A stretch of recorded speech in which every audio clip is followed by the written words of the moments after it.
หน้าจะมาเรียนต่อเลิกได้โดยเข้าใจอาจารย์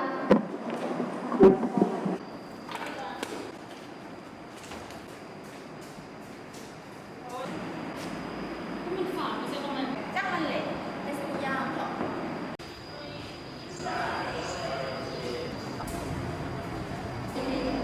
ไม่สนิทงามเลย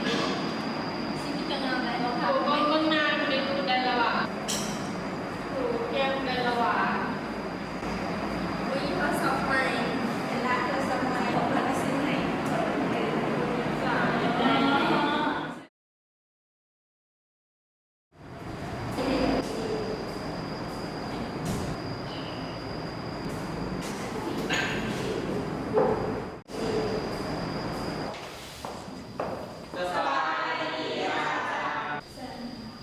เอาเข้าใจซื้อนาน ขอบใจอาจารย์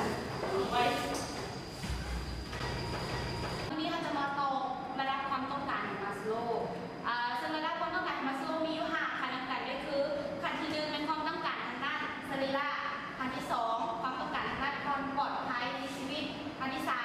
3เอาวันนี้กันเอาประพักกันพักผ่อนกันละ30 นาทีแล้วก็จึงกลับเข้ามาสู่วันเรียนกันใหม่โดยชุดไปกินข้าวไปกินข้าวแล้วไปกินข้าวแล้วสอบไปกินไปกินแล้วก็ไปกิน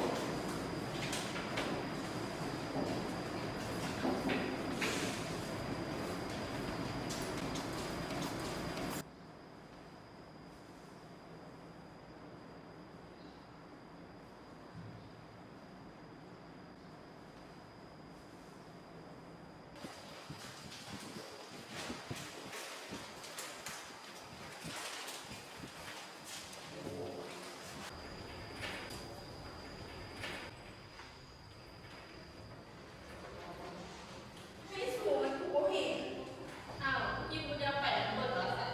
โซต้องมีดีอยู่ มึง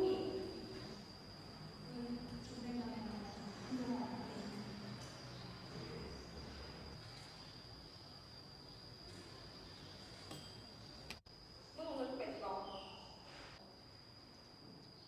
แค่นี้สามไปเอา มึงอะไรออกขึ้นมาเดี๋ยวนี้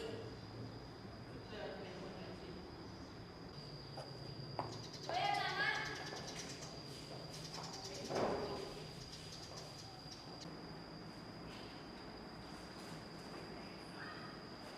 เฮ้ยเห็นจะได้เงิน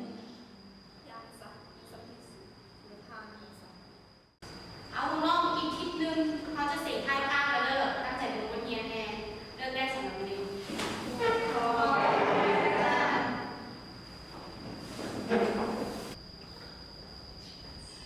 เฮ้ยสูงของโทรศัพท์ตรงมาที่บุญเทียนให้เฮาเหรอ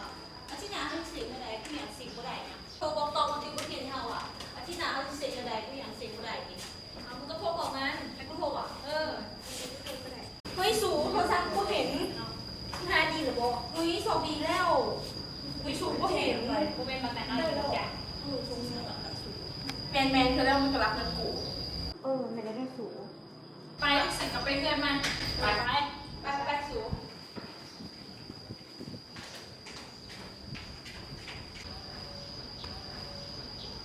ไปไปเลย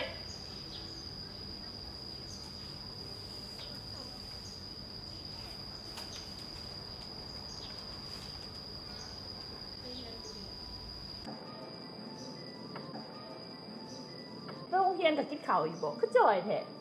ก็กินหันแหละ เป็นจะได้ไปเรียนได้บ่ ก็ได้อยู่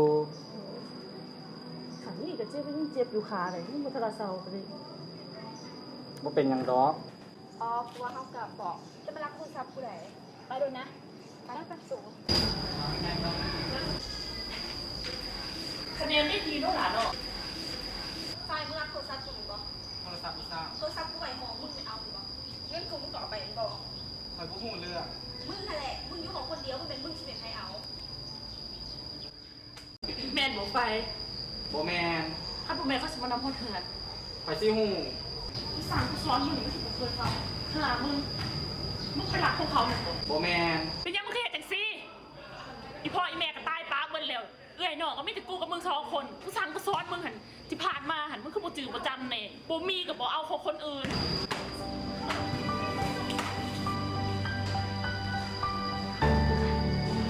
ตายสิไปกับมึงอะ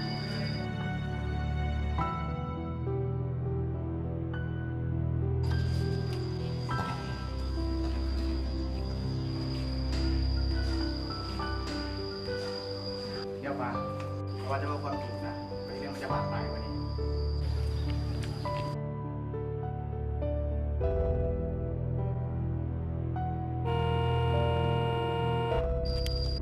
ไปเมื่อกี้คิดสั้นจังสิเมื่อกี้แบบนี้ มึงมาช่วยกูเห็นสังกูอยากตาย